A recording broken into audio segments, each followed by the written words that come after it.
el hacer la universidad accesible a la totalidad de los sectores sociales, a partir de la quita del arancel, introduce al pueblo en la universidad. Y esto es el rasgo profundamente revolucionario del proyecto universitario del peronismo.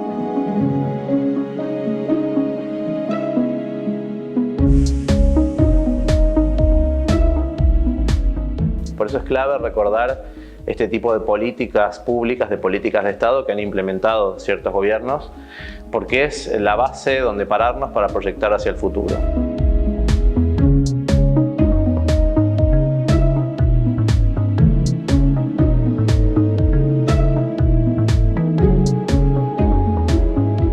El Estado apuesta a que sus ciudadanos sean formados, que sean capacitados, también en un sentido de pacto social, de acuerdo social, identidad social, en un rumbo común, fijado y establecido en el diálogo, en la democracia, que es también valores universitarios constantes.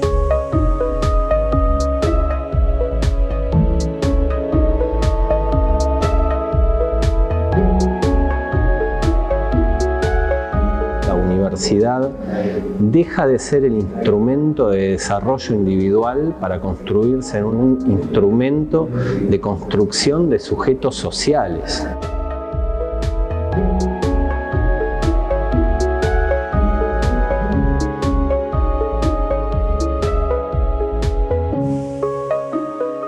En una universidad pública, la puerta está abierta para todos y todas. Realmente es un lugar de una profunda libertad para pensar, para poder construir categorías y para poder construir problemas que después puedan transformar esa realidad.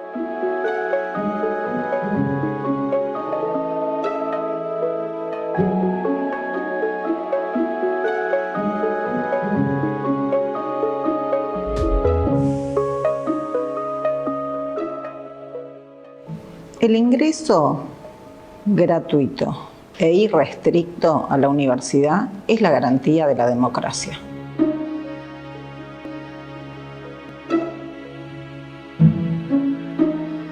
De esos 300.000 iban a la universidad nunca más de 100.000 en todas las universidades.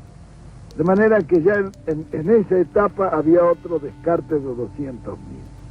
¿Qué pasaba con estos 3 millones largos que al terminar la escuela primaria no podían ir al secundario porque no tenían medios, porque como la enseñanza era cara, ninguno de ellos podía seguir los estudios superiores? Por otra parte, las escuelas profesionales, donde el chico iba, recibía un salario y a la vez estudiaba.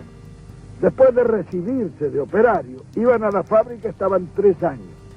De ahí podían pasar a las escuelas de aplicación, que eran escuelas para formar sobrestantes, jefes de talleres, etc. Después de estar allí, iban nuevamente a la industria y estaban 2 o 3 años, y entonces tenían derecho a ingresar a la universidad obrera, de donde salían ingenieros de fábrica en cada una de las grandes especialidades de la industria. Eso fue para la masa. Es decir, en esto se contempló un panorama de conjunto y se hizo la conquista más grande. Fue que allí la universidad se llenó de hijos de obreros, donde antes estaba solamente admitido el oligarca, porque la forma de llevar al oligarca es poner altos aranceles, entonces solamente puede ir el que lo paga. Nosotros suprimimos todos los aranceles. Para la universidad no había ni derechos de exámenes ni nada, era gratis, totalmente gratis, el Estado pagaba eso.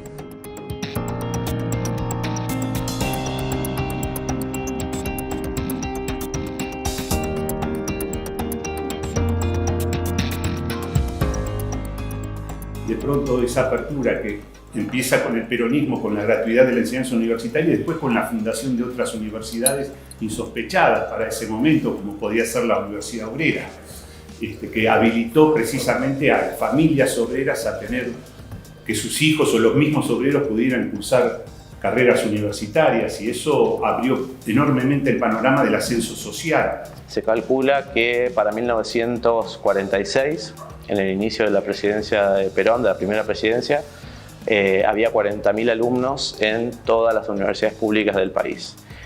Ya para fines de los 50 estamos hablando de 135.000 alumnos en todas las universidades públicas del país. No solo se instala como política de Estado la gratuidad, sino que se crea por primera vez el Ministerio de Educación en ese mismo año.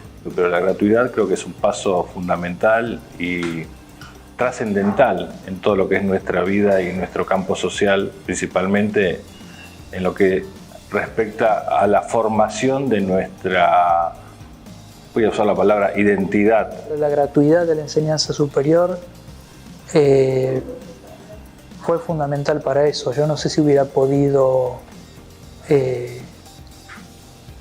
afrontar mi carrera universitaria si no hubiera sido así, y menos para mi familia mantener 5 hijos en la universidad sin ese no arancelamiento. El hecho de que no sea arancelada hace que exista la posibilidad en nuestro país de poder pensar en el sueño, y muchas veces hemos visto que se puede hacer realidad, de lo que entendemos que es la movilidad social. Mi abuelo paterno era albañil, mi papá, sin seguir los pasos del padre, terminó siendo técnico constructor, y yo, sin seguir los pasos ni de mi abuelo ni de mi papá, terminé siendo arquitecto.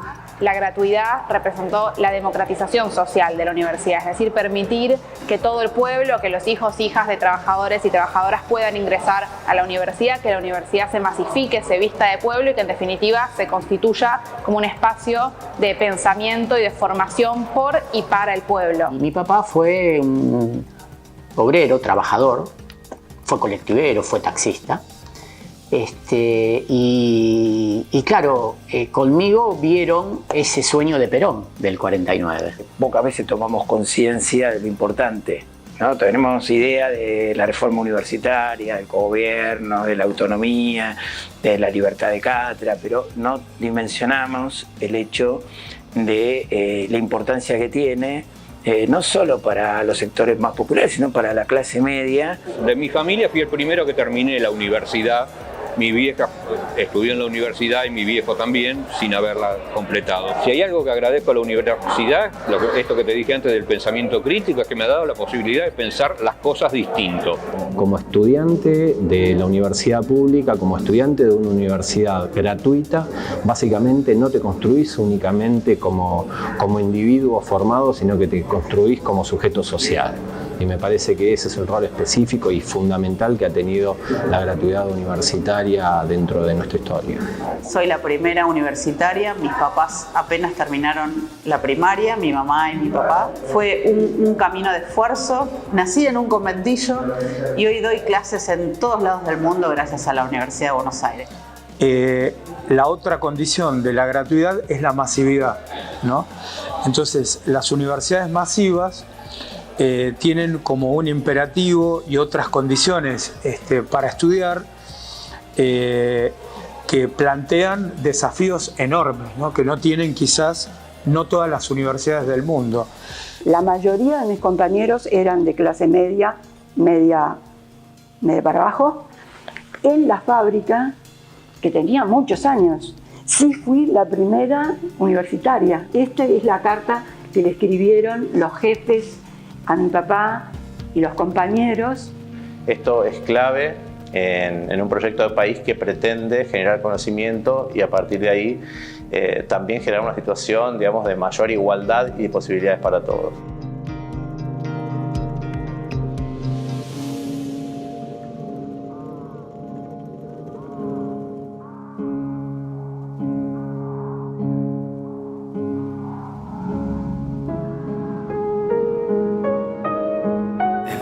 Del 55 no borra esta universidad, pero le cambia el nombre. La palabra obrero le crea una urticaria imposible de soportar. Entonces pasa a ser Universidad Tecnológica Nacional, porque todo el mundo dice, ¿qué es esta Universidad Tecnológica? Es la Universidad Obrera de Perón, que le cambian el título y por supuesto después la van desfinanciando, porque es otro de los temas, es la desfinanciación permanente del área de educación.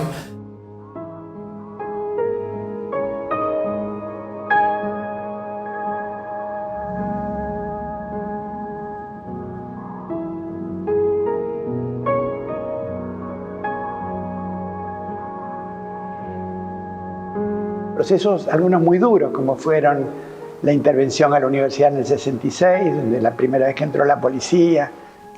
Aparecía el ejército, viste, había gente que corría, gente que se tenía que ir, gente que se escondía. Las universidades estaban intervenidas, no tenían tampoco el cogobierno, no podían ejercerse. La expulsión que sufrimos como docentes en el 74.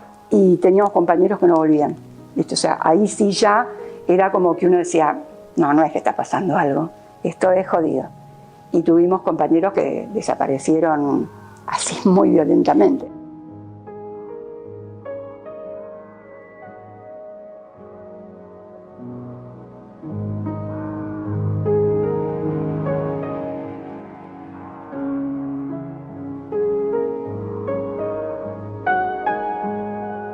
Se hacen las elecciones finalmente de octubre del 83, sale elegido el gobierno de Alfonsín y empieza ahí un periodo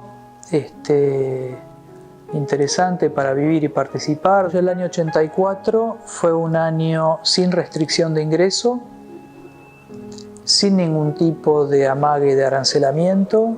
Y cuando llega la democracia al año siguiente, de esos 80 que entrábamos, por ejemplo en la carrera de arquitectura, entraron casi 800 estudiantes. Se multiplicó por 10, con lo cual quedó claro de que el cupo y el arancel eran dos restricciones bien potentes y claras de que la universidad no era para todos. Nosotros fuimos y quemamos las libretas, que no eran libretas, quemamos una especie de voucher que vos usabas para pagar cada examen que rendías, cada cosa que tenías que hacer en la facultad. Entre el 82 y el 83 se quemaron en la puerta de la Facultad de Economía.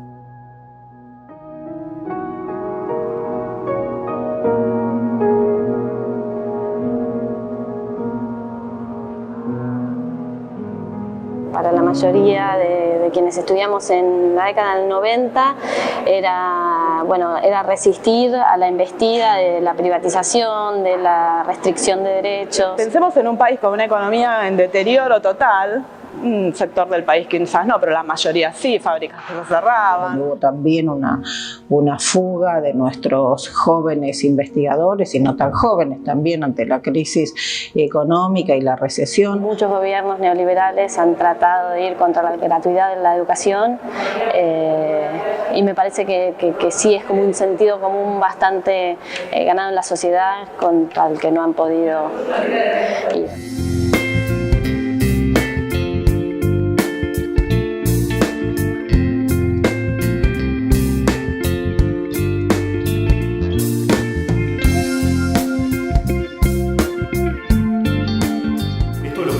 Por supuesto, los 12 años de los gobiernos de Néstor y Cristina fundaron una innumerable cantidad de universidades en todos los conurbanos de todas las grandes ciudades del país. En esas universidades se nota como una especie de otro paso más hacia la equiparación de derechos en el acceso a la educación, porque pasa a ser un espacio geográficamente mucho más cercano a su trabajo y a sus domicilios. La aparición de las universidades en el conurbano, con algunas universidades nuevas en el interior, con nuevamente un financiamiento bastante poderoso para ciencia y tecnología. Fue un revival, puso de vuelta en escena el pensamiento de Perón del ascenso social. Nuestra sociedad todavía tiene que seguir trabajando para que ese acceso, esta gratuidad, de alguna forma, se amplíe y permite que llegue a todos los sectores más bajos, a los sectores que no tienen esas capacidades de financiamiento. La gratuidad en la Argentina del modelo que permite realmente que tanta gente pueda acceder a la educación superior casi sin ninguna restricción, casi por supuesto, es algo que estamos sosteniendo, que se ideó, que se pensó y que estamos sosteniendo, quizás una de las pocas cosas que estamos sosteniendo entre la gran mayoría de los argentinos. O sea, si yo tengo que pensar cuál es mi lugar en este mundo, y es la universidad. porque a mí la universidad me dio todo. Soy uno de los favorecidos históricos de esta situación. Yo me siento orgulloso, me siento muy feliz de que nuestro país sea receptivo, que nuestro país dé estas posibilidades.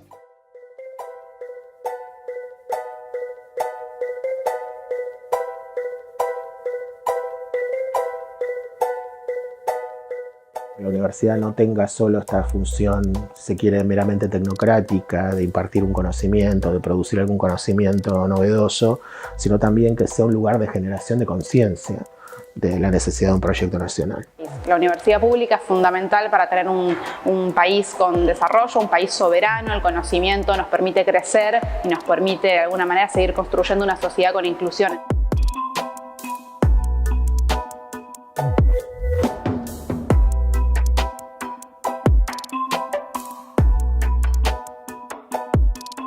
La historia de la universidad ha sido invisibilizada. Por eso la importancia de volver a reivindicar ese 22 de noviembre y ponerlo de una vez en el lugar que tiene en la historia de nuestro país. Hoy estudiar historia y comprenderla tiene otro sentido. Y yo creo que debemos anclar la historia en la memoria. Por eso es clave recordar este tipo de políticas públicas, de políticas de Estado que han implementado ciertos gobiernos, porque es la base donde pararnos para proyectar hacia el futuro.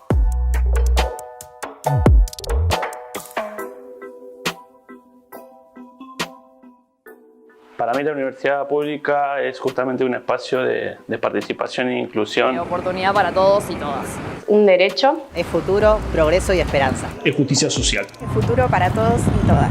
Y es una conquista irrenunciable. Que quienes aprovechamos esa oportunidad entendamos el deber de compromiso que genera, un deber de compromiso para con el pueblo argentino, que es quien financia nuestros estudios. Y aprovechar este espacio también para la transformación. Por eso la gratuidad me parece que es un factor interesante e importante de seguir cuidando y profundizándolo.